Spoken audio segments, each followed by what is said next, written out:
Assalamualaikum dan selamat sejahtera. Saya Sharifah Noha, wartawan cilik anda hari ini. Hari ini merupakan Hari Majlis Peluncuran Bulan-Bulan Panitia Anjuran Bersama Pusat Sumber SKPP 91. Assalamualaikum Cikgu Mu. Waalaikumsalam. Boleh Cikgu Mu cerita serba sedikit tentang Majlis Peluncuran hari ini?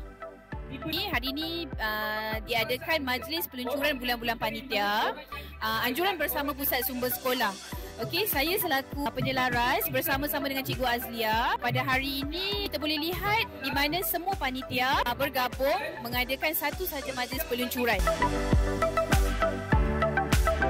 Apakah maklumat untuk majlis hari ini?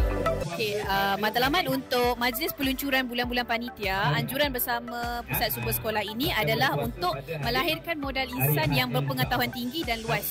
Okey, di samping kita nak menyuntik semangat sebagai satu pasukan dalam memastikan setiap aktiviti yang dijalankan oleh panitia berjalan dengan lancar.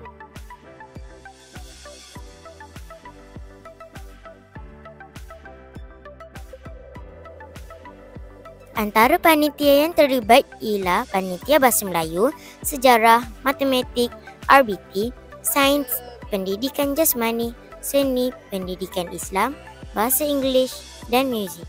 Program ini juga mengadakan banyak pertandingan mengikut bulan-bulan panitia masing-masing.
Tengok tak persembahan adik-adik tahun 3 tadi?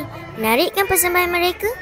Mereka telah mempersembahkan lagu Head, Shoulders, Knees and Toes dalam 3 bahasa iaitu Bahasa Melayu, Bahasa Inggeris dan Bahasa Arab.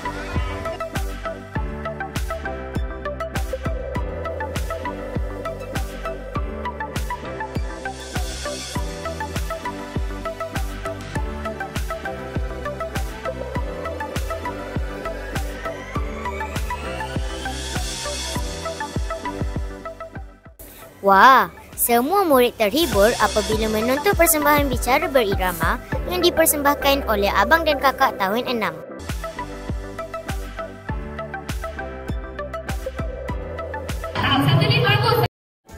Seterusnya ialah Majlis Pelancaran Ihya Ramadan yang telah dirasmikan oleh Guru Besar Puan Rohana binti Abdul Manaf. Yang menariknya, murid-murid akan bertadarus Al-Quran di kelas dan di dataran sewaktu rehat.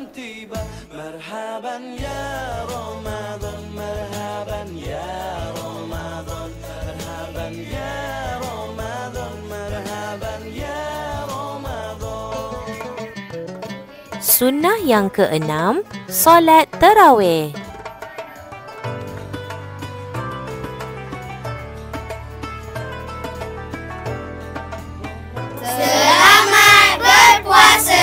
Puasa tahu, jangan tak puasa.